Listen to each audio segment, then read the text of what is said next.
Thank you very much, Naira and Arantzazu and Arantzazulab, because both the place and the institution have been very inspiring. And all of you who I spoke to, including those of you who are watching the video but not here, I was really overwhelmed with your brilliance and generosity. So thank you very much. I'm going to do something that's maybe a little different from what you're expecting. I've been working on a particular set of ideas for a long time, for about 20 years. And what I've done these last weeks, it wouldn't be correct to say a study of the Basque Country. So I don't think I'm going to tell you anything about the Basque Country that you don't know. In fact, I'll probably say things that are incorrect, and I'd like to be corrected. But I have used these very wonderful conversations to advance this thinking. And it was a bit of an experiment. Can you just go somewhere and talk to people? Is it helpful? And I found it extremely helpful. And I've advanced in a few weeks what would have taken me years otherwise, or I couldn't have done just sitting in my home. So thank you. And so what I want to do is I'm presenting a draft of my thinking or my current thinking. And you mustn't be misled. When I talk, it sounds like I really know what I'm talking about, but it's misleading. These are just my ideas. And what I'm really hoping can happen today is that we can develop it further together, correct it, change it, clarify it, advance it. And also that those of you watching the video can also comment on it. And so in this way we can advance it. And I hope it can also be useful to you. I'm offering a framework. I'm offering a framework for thinking about collaboration and maybe democracy also. We'll talk about that more this afternoon, which I hope can be useful to all of you. So what I'm going to do is present it. Please interrupt if something's not clear. And then we can have then we'll turn off the recording. We can have a first round of feedback. Then we'll take a coffee break, maybe a chance to talk in small groups. And then we can have another round of feedback. And yeah. Okay. So, and the reason I printed the slides, which I don't normally do that, is feel free to take notes or scratch it or put exclamation marks. This is all wrong because I want to, sorry? Yeah. Oh, I'm sorry. Yes. You haven't had the opportunity to read all of them, so maybe just outline where we come from. Okay. Yeah. Yeah. Thank you. Yeah. Yeah. Okay, my name is Julian Mendoza, and I work in Kahane. Kahane is like an enterprise for social information. And for me, it was really interesting to read your books, especially Power and Love, and that's the reason because I was very interesting to be here. Gracias. I'm Miriam Lara. I come from orchestra, the Cascade of the beginners. Like Julian, I think I'm very happy to be here today because, especially that book, about Love on the Word, was very enlightening for me. My name is Arantzazulab-en. I am Lankidetza. I work from the University of the Basque Country and come from Hernani, close to San Sebastian. And half of my family is in Oñati, so I always come very happy here to Arantzazulab-en. And the only thing I have read from you is an article in the Journal of Awareness-Based System Change. Yeah. My name is zuzendariak. I'm from Lankidetza. So I'm from the ARC. You're not right from Arantzazulab-en. I'm from Arantzazulab-en. Oh, I didn't from Arantzazulab-en. Okay. Thank you, and also for the reference to the journal article and Power and Love. I've been trying to develop this particular set of ideas, always not quite successfully. And I think I've made a step forward in what I'm going to present today on exactly this subject. Okay, and yes, so the reason we printed the slides was so that you can mark them up, and so feel free to write your questions or your corrections or your any notations, and I will revise these slides this afternoon or anyhow soon, and so we'll have a collectively improved version. Okay, there's just 2 slides I added this morning, which is not to confuse you, you won't see them, but just to explain a bit of the background. So I'm from Reos Partners, and Reos Partners is a social enterprise that works around the world on helping diverse teams work together to address complex challenges. And our specialty is not a particular field, although there's some fields we've worked in a lot: peace, energy, sustainability, but on a particular approach to collaboration. And particularly this idea of working together across difference to do together what we need to do and can't do separately. And I think maybe it shocked or annoyed some of the people I met these last weeks, but I was really trying to probe, why is this really necessary? I'm always trying to go back to first principles, and I think, at least from my perspective, I have a different understanding about what is necessary and why. And then the only other comment is that I have written some books about this, Everyday Habits for Transforming Systems. I'm very pleased that I have the what do you call it? The proofs, the page proofs, which I got yesterday, finishing today. And the work I'm doing here is to make a revision of Collaborating with the Enemy. So it's been agreed with the publisher that in 1 year from now, a new edition will come out. And I said I was willing to do a new edition, but I wanted to rethink the foundation fundamentally. And so that's what I've been trying to do. I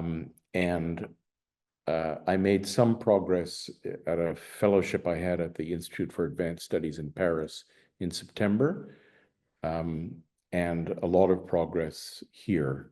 And that's what I'm going to present now. And when I say a lot of progress, for me, progress means understanding very simple things that seem obvious when you say them, but at least weren't obvious to me, and maybe they are to everybody else. So my specialty when I'm successful, my specialty is saying very simple things that are useful. So that's what I'm trying to do.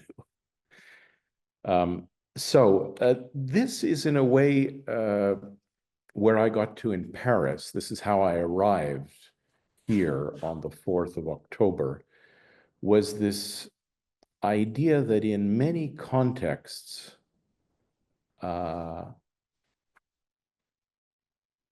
people are approaching working together as if it's binary. I actually didn't hear this often in the Basque Country, but in the political realm, in many countries, certainly watching the lead up to the US elections, certainly looking at international relations, and of course, war. I've done a lot of work in climate change. I hear a lot of this discourse that there are friends and there are enemies. And I think the main thing that I got clear in the weeks before I arrived here was that this is not realistic, and it's unrealistic and extremely dangerous. And so what I clarified, just in one slide, what I clarified during the Paris residency is this, that yes, there are under certain circumstances, people with whom we think we cannot collaborate, that they are true enemies, so dangerous or diabolical that we can't, that it's not safe to work with them, that we must either flee from them or expel them or exterminate them. And we see examples of this. Well, we see examples of this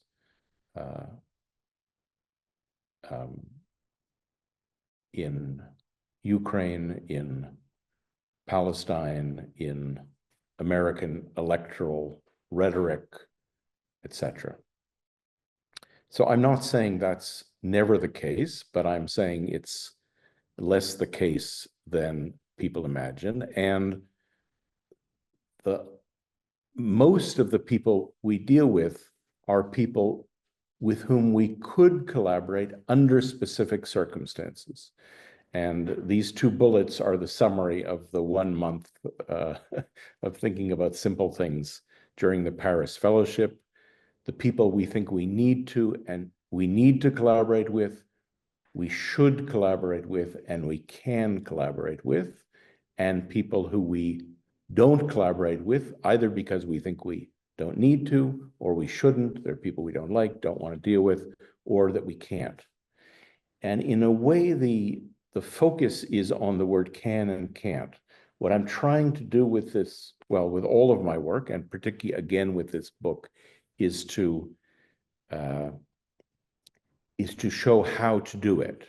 In other words, if we need to collaborate with people, if we think we should, but we don't know how, then the contribution I'm trying to make is to elaborate on the how, because I know from my experience that it's possible, it's not easy, it's not straightforward, it's not guaranteed, but it's possible. And so I'm trying to explain how.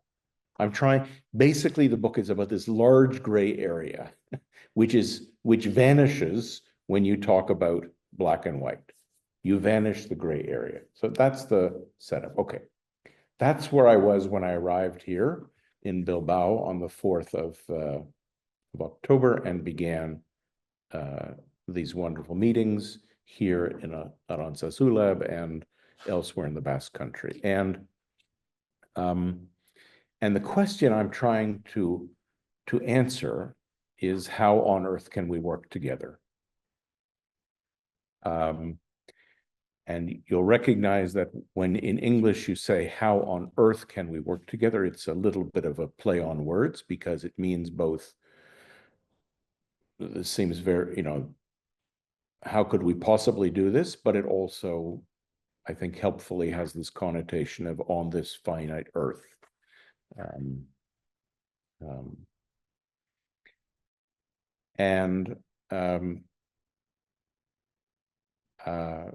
Again, this is repeating things that were probably all obvious to you last month, but have become clearer to me this month, that this is at all scales. So what I want to present to you is a fractal theory and practice.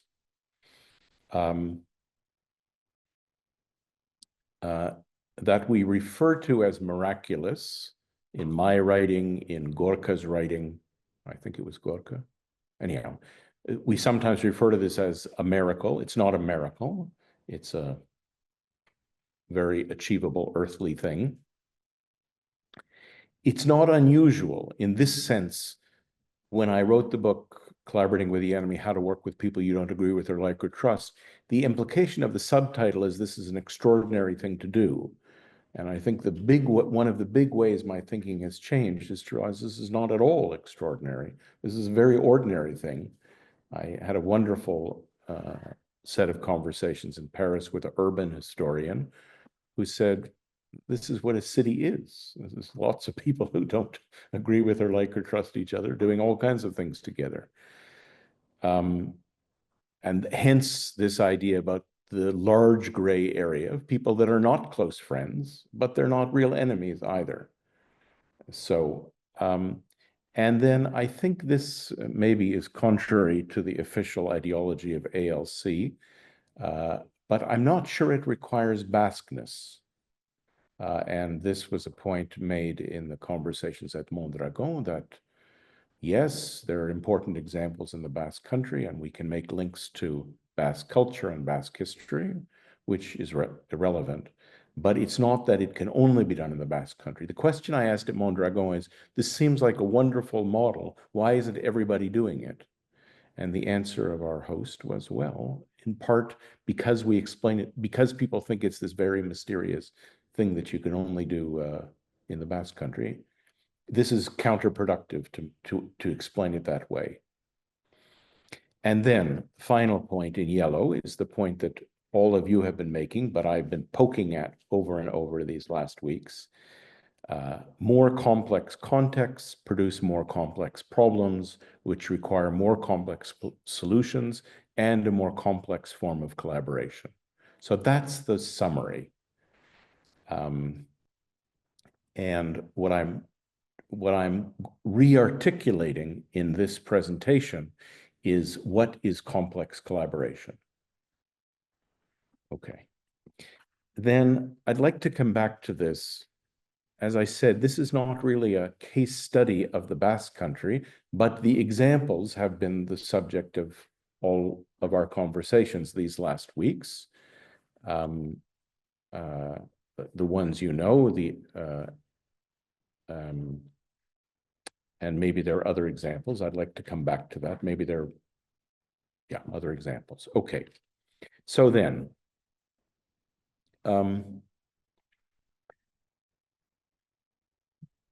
in the book, I talk about conventional collaboration. It could be called simple collaboration, and it's simple in one important, crucial way, which is that the whole is more important than the parts. That's the definition I want to give. That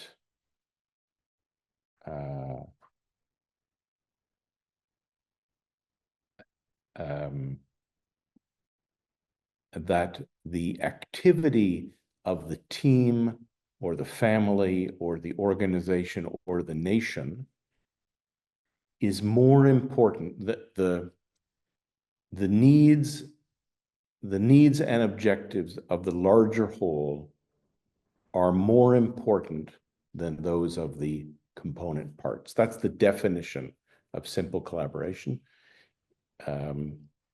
So the emphasis is on having harmony within that group in order to be able to achieve the objectives of the group. It doesn't have to be, but it's often directed by managers and experts. And this is a point that I think has come out very clearly in the conference and in the ALC work.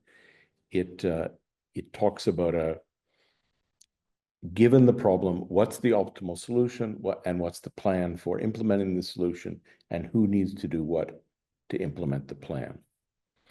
Now, the provocative question, and we had really a very delightful conversation with I'm going to get the acronym wrong. Lean, is that the Mondragon? Lane, sorry, Lane. We really had a great conversation with the students there. It was really useful.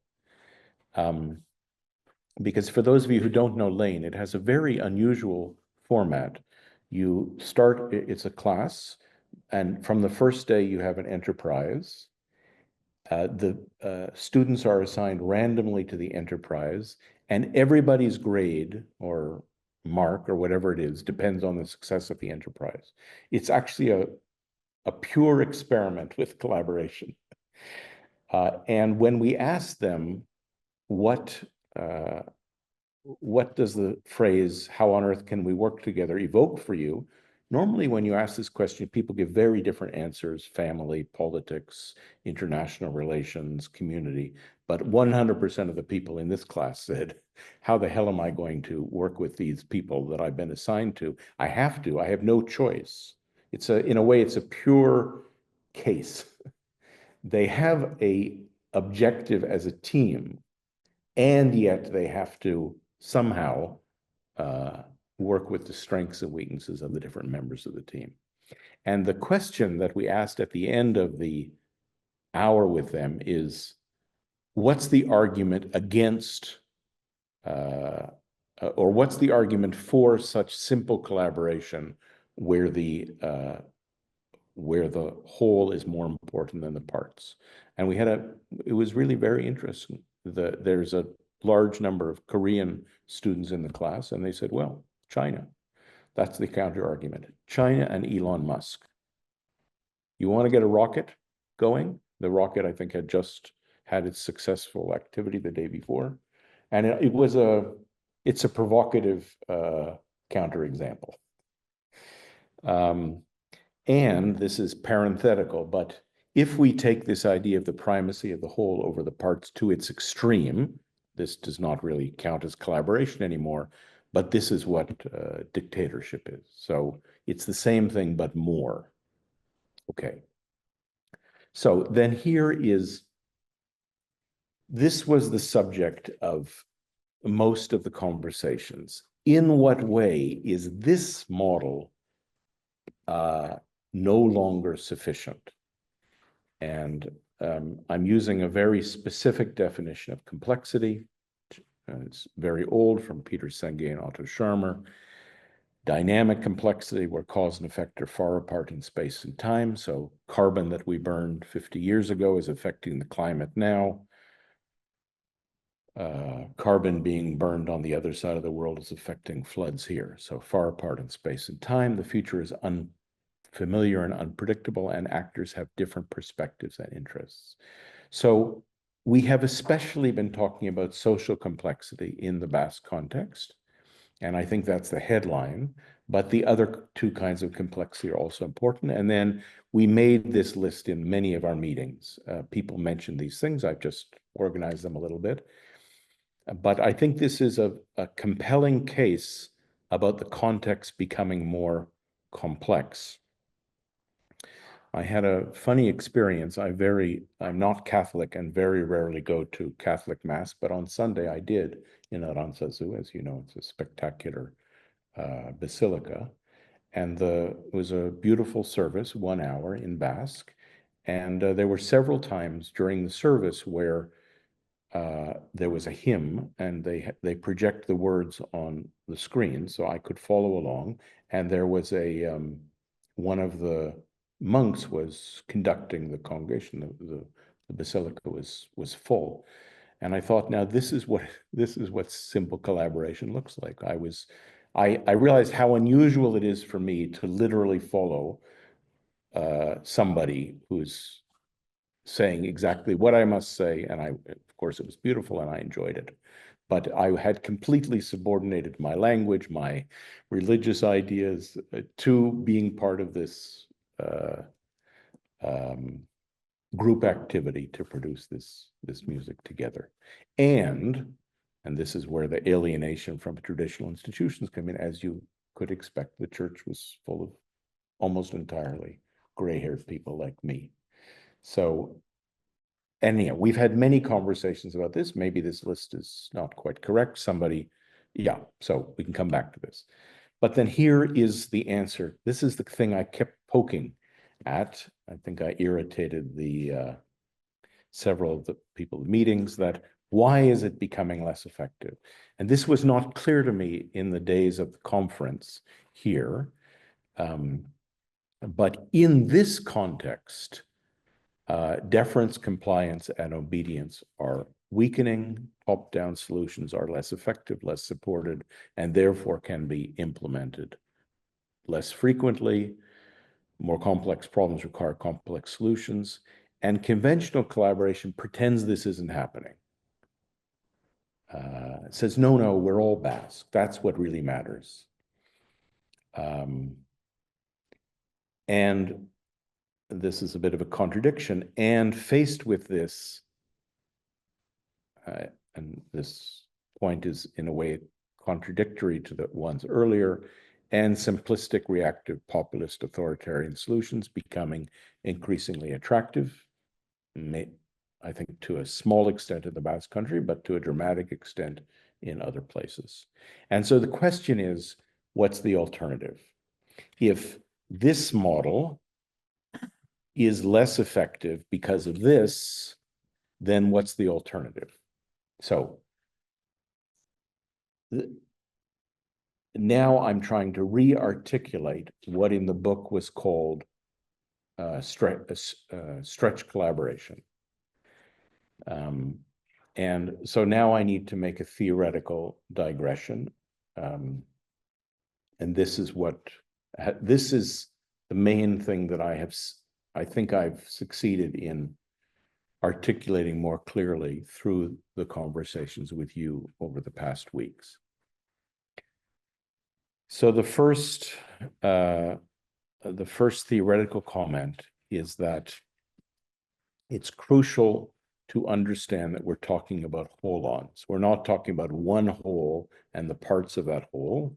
We're talking about many wholes that are parts of larger wholes. It's such an obvious point.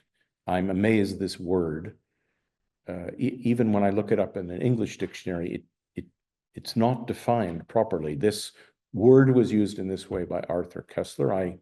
I don't understand why it's not a more commonly used word. It's a whole that's part of a larger whole. So I'm a whole in myself. I'm part of the group that is here in this room. I'm also part of my family, and I'm part of Reos, and I'm part of Canada, and you're all part of different organizations. That's how and families, and etc. And so I first started thinking about this, and this is the book that several of you recognize, that Otto Scharmer 20 years ago passed me a little piece of paper where it was written this very evocative sentence from Martin Luther King Jr., which became the epigram in the book you mentioned: "Power without love is reckless and abusive, and love without power is sentimental and anemic." And sometimes you just read something that you're not even sure what it means, but you think this is really this is important. And because I wanted to understand it, and because I didn't want to misunderstand it, I tried to understand how was King using these words, power and love, and I discovered from reading his biography that he had been very influenced and wrote his doctoral dissertation on the work of a theologian named Paul Tillich, who I'm not a theologian, but is was a very well-known German-American Protestant existential theologian, very influential both in theology and in public life at the time, and wrote a book called Power, Love, and Justice, which is impossible to understand, at least for me. German theology texts, not really my training. But I keep coming back to it for two reasons. One, sometimes you just come across something which you're sure is right, even if you don't understand it completely. And secondly, and more importantly, the reason I keep coming back to initially Power and Love and now Power, Love, and Justice is it seems to me it explains, well, not to exaggerate, but almost everything I'm trying to make sense of. So I keep working at it. And I'm not completely happy with the paper that I wrote last year that you wrote, but I think I've made a little progress. Okay, so then here's the core of the theory that I want to present, and then I'll conclude. And this is what has taken a lot of conversations. Naira has had to suffer through many conversations about this. So, and I'm being a little mathematical here, but it's easy to get confused in talking about this because people are talking about different levels of the system in the same sentence. So you can chase your own tail here. And also I've changed the vocabulary a little bit, partly as a result of the conversations here and in the conference. The first aspect of a holon is I want to call it the agency of the holon. I'm using the word agency instead of power, although I still am using the word power to explain the ontology of this agency.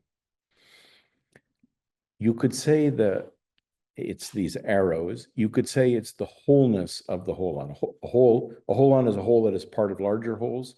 Agency relates to the wholeness of a holon, what it's trying to do, its growth, its ambition, self-responsibility, self-care. This word responsibility is important here. And Tillich defines power as the drive of everything living to realize itself. Plants, animals, humans, organizations, nations. So it's the drive to self-realization. I guess I should add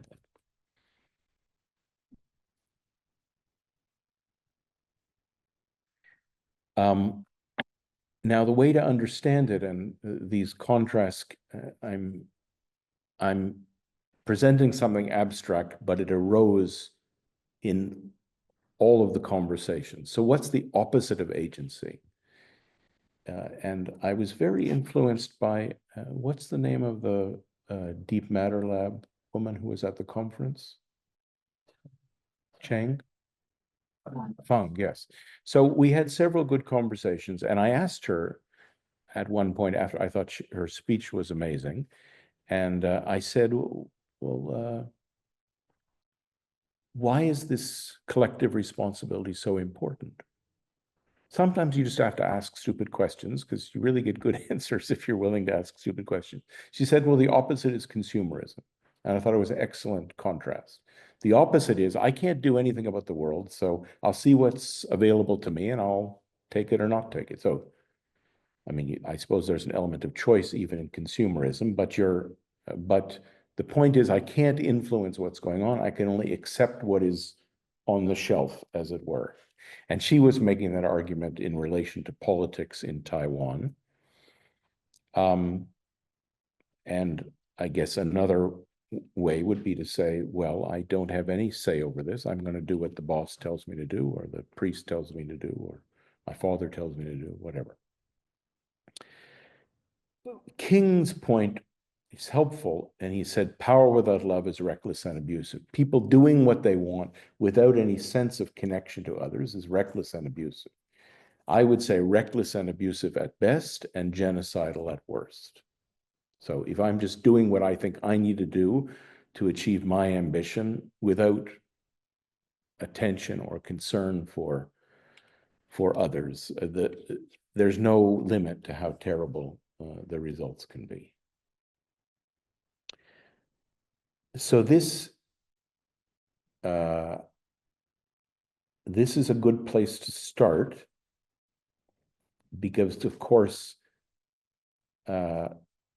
when you talk about Basques being hardworking and entrepreneurial and willing to just go to the Guggenheim, even if it makes no sense to put a Guggenheim in the midst of Bilbao at that time, these are all the qualities of agency.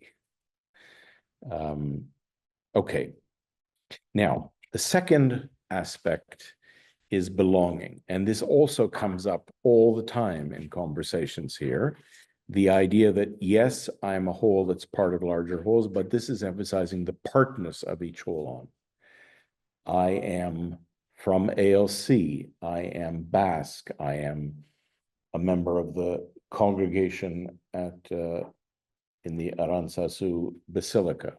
So identity, rootedness, community, responsibility to others. And you'll recognize the extent to which this is a dominant part of the discourse about the Basque country.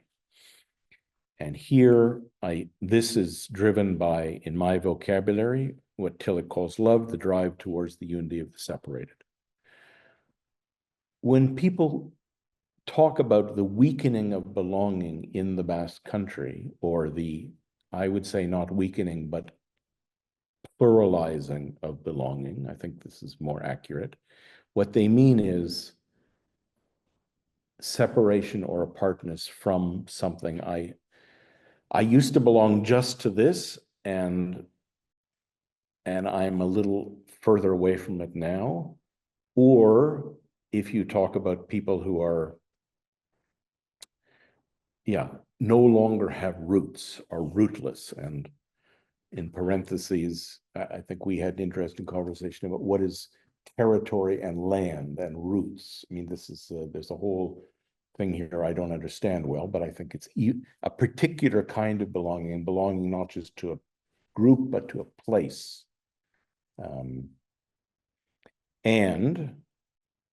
King said, belonging by itself, he said, love without power is sentimental and anemic. To belong, to care about others, but with no agency is sentimental and anemic. I would say sentimental and anemic at best, and at worst, cynically reproducing of the status quo. Okay. And then finally, and this is the part that wasn't in Power and Love and wasn't in Collaborating with the Enemy.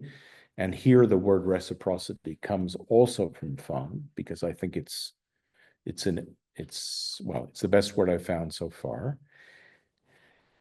Reciprocity has to do with the nature of the relationship among the holons.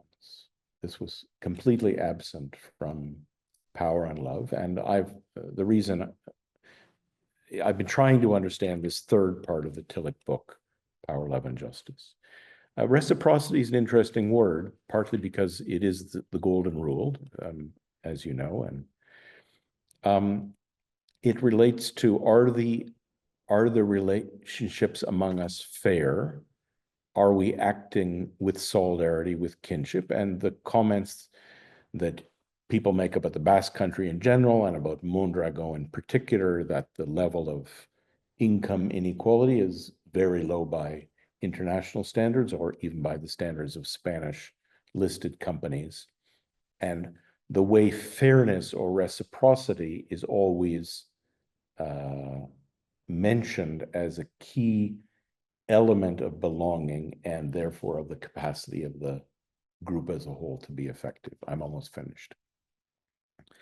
But when we were talking about reciprocity at ALC, your colleague said, well, yes, of course, there's fairness, but not necessarily towards women.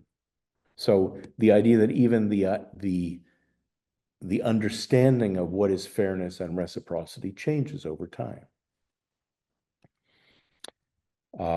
I'm using the word justice to describe this. The results of a lack of reciprocity, one-sidedness, unfairness, exclusion. Okay, so here's the conclusion then. This is where I got to through my conversations with you. The key feature of conventional collaboration is, so this is the mathematics of it, that the agency of the parts is subordinated or sacrificed to that of the dominant whole. So you said to me, Nayara, in our first conversation, you said, well, here we sacrifice. And I think that's an excellent description of that dynamic. That yes, of course, we all have agency, but we're willing to sacrifice our individual ambitions or needs or identity for the larger whole. That's the definition of conventional collaboration. And therefore, we need reciprocity amongst us to support the belonging to that whole. And collaboration in that context is a balancing of agency, belonging, and reciprocity, but I haven't quite found the right vocabulary for this, but it's a simple balancing because there is a primary whole, there's a primary belonging, and there's a primary reciprocity. I think it's clear when I contrast it to radical collaboration. It's called stretch collaboration, you call it complex collaboration. Gorka said, don't use radical, but anyway, I'm using radical. I'm ignoring Gorka. I don't know what's going to happen to me. The key point here is that the agency of the parts is not subordinated to that of the whole. That's the key distinction. That's everything comes from that. I say, yes, I know I'm part of this organization. I know I'm part of the Basque Country. I know I'm part of this family. That's true, but I'm not giving up my ambition, my career, my club, my other belongings, other reciprocities. So I wouldn't say that belonging and reciprocity are diminishing. I think that's probably not correct. I mean, again, I will now have to defer to those of you who are social scientists. I'm a physicist. So maybe maybe I'm making some basic mistakes from never having taken a sociology course. But what I think I heard these 2 weeks is that belonging and reciprocity are shifting and, more importantly, are pluralizing. So now there's multiple belongings, more multiple reciprocities. And therefore, collaboration in that context is more complex and requires constant rebalancing because there isn't one primary whole to which the parts are subordinated. Okay, let me conclude and then we can see where to go from here. This is the image in the book. In conventional collaboration, you know where you're trying to go to, you know how to get there, you have a team, and that's the objective. And I don't know whether this drawing will still work, but the image I used in the previous edition of the book is that there's different groups, different belongings, they're in a common context, they're trying to make their way in this context. And then the last thing, which I'd like to come back to, but I'll just mention it briefly now, and this is the last slide. The question is, if simple collaboration is becoming less effective because of the changes in the context, and radical collaboration is needed, and I would say radical collaboration is being experimented with in the Basque Country. That's how I would say it, that the Basque Country is a hotbed of experimentation with radical collaboration or collaborative governance or democracy 2.0. I think these are different names for the same thing. Then what do you do to enact that?